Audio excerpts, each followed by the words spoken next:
today we find that marriage has become more of a show and a fashion. So there are cases where fine, they may do marriage in the mosque, nikah karne ka hai, but then they have the walima in big grounds where they spend crores of rupees, hundreds of thousands of dollars, and they want to show that, how much they have. And the mahr, as I told you earlier, maybe 76, maybe just 50,000, 1 lakh. A person is spending crores in the marriage. So how much mahr should he give? So this really is not what Allah subhanahu wa ta'ala wants. And it is nothing but the verse of the Quran of Surah Isra, chapter number 17, verse number 26-27, where it says that not be a spendthrift. For verily, a person who is a spendthrift is the brother of the devil. So doing israf is haram in Islam. You become a brother of the devil. What should be done to revive the sunnah? What should be done is that you should set examples and see to it that you make the marriage simple. And that reminds me that when I got married in 1993. That's about 16 years back. And some of you may be aware that my wife is from Pune. So, but naturally we were discussing where to have the marriage, and so it's a normal culture, in inverted commas, a custom that normally the nikah takes place in the girls' city if they are not from the same city. So we had a big problem. They said, we should have in Pune. I said, no, we should have in Bombay. So he said, why should I have in Pune? I said, I'll give you a reason why I should be in Bombay. I want to do a simple nikah, I want to set examples. She said, she also do a simple nikah. I said, there are more people. So finally I was able to click the deal and have the marriage in Bombay. So we had the marriage in Jama Masjid. We approached the Jama Masjid here in the Coffin Market, which is the largest. And they were reluctant that women should not come to the mosque. Yes, they can, but they can sit at the side. And so we had a problem. So finally we were able to convince the Jama Masjid of Bandra, where we could take a school which was attached to the Jama Masjid. And mashallah, we had a nikah. And it was a grand nikah according to me. Grand in the sense that, though when we told the people that, do make arrangement. And normally in a nikah, how many people come? 100, 150. If you have a nikah in the mosque, how many do you expect? 100, 150. We said there may be more people, so you're laughing. Abhi tak ki kabhi ye angan ne bhara. This small part did not fill. What do you expect? So you don't have some more chadai, so you're laughing. But by Allah's grace, alhamdulillah, there were more than 2,000 people who turned up in the mosque, in the gents, and few hundred ladies, mashallah. And mashallah, we did start the nikah, I think, about 10 minutes earlier than the time. We had a good khutbah, mashallah. It was simple. Fine, people couldn't recognize who was the dullah, because I was just dressed up in kurta pajama, alhamdulillah. And we saw it was absolutely simple. And we did print a card, which has become, mashallah, very popular. Many people are emulating it. We mentioned that the best marriage is that in which the least expense is made. Hadith of the Prophet Muhammad. The best marriage is that in which the least expense is made. And then we printed on the card that, oh, Allah subhanahu wa ta'ala guide our marriage to the best of understanding. Picking up the hadith and Quranic verses, and then the verse of the Quran, Surah Rum, chapter 30, verse 21, that Allah subhanahu wa ta'ala has put mercy and love between the heart of the men and women. So we did make a card, mashallah, and we distributed. And mashallah, it was a very simple marriage. One person said, itni simple marriage should be an example, video recording hona chahiye. So I said, if I had done video recording, it would have been the simple then. So mashallah, there was no video recording. It was simple, and there were many non-Muslims who came also, mashallah. Many non-Muslims came for the nikah. It was very simple. Mashallah, we had a problem that now there are many people who are going to come from Pune, so we have to accommodate them. I'm just telling you, Allah has blessed us that we could accommodate in 5-star hotel also, but then that would be a good example. So finally we thought what to do. So then, mashallah, my sister-in-law, she said that, okay, fine, my brother got 2 flats, so it can accommodate there. The reason was that we want to spend less. Not that we could not afford it. Allah has given us, mashallah, we could have kept all the guests in 5-star hotel. But that would break the rule of a simple nikah. So without hiring a hotel, mashallah, and my sister-in-law's brother, mashallah, Aman Bhai here, and Shaheen Bhai.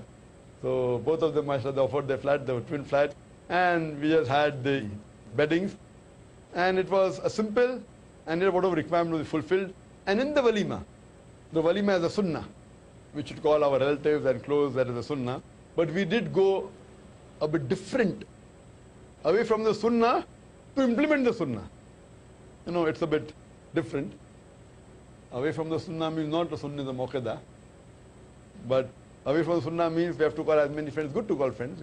But now the norm has become that you do a nikah, as I said, in a mosque, and then call thousands of people in a big ground and do decoration, spend crores of rupees. That doesn't serve the purpose. What we did, we called only immediate. My brother and sister, and my father's brothers and sisters, immediate. And my wife's and same, 19 people. 19 people and about 30, 40 from the orphanage, 40 or 50. And mashallah, remember we spent about 3,500 something on the walima. I remember, mashallah. So it was a sample walima where 3,500 odd rupees, mashallah, and a total about 50, 60 people, out of which, because the hadith says the best of walima is that in which more poor people are called. So we saw to it that the number from the orphanage was larger than what we had. So we set an example, went to one extreme. Committing excess is haram in Islam. Going to an extreme is not haram. So I'm not saying this is the sunnah, but because it has become a norm where people are calling thousands of people, etc., and flashing their wealth, etc., what we did, what I told my parents that, okay, what we saved, mashallah, with that money we set up the IRF. Alhamdulillah. Islamic Research Foundation. And what my parents wanted to give a flat, so I said, okay, instead of that, buy the office of Islamic Research Foundation. And Allah has given barakah. So if we had done the marriage like the way Allah has given us, mashallah, where we can spend a lot. So here what we have to do, that if you want to revive the sunnah, you have to go a step forward and set an example. Have a simple nikah, best in the mosque, and that's it. Give some dates, that's it. Give dates.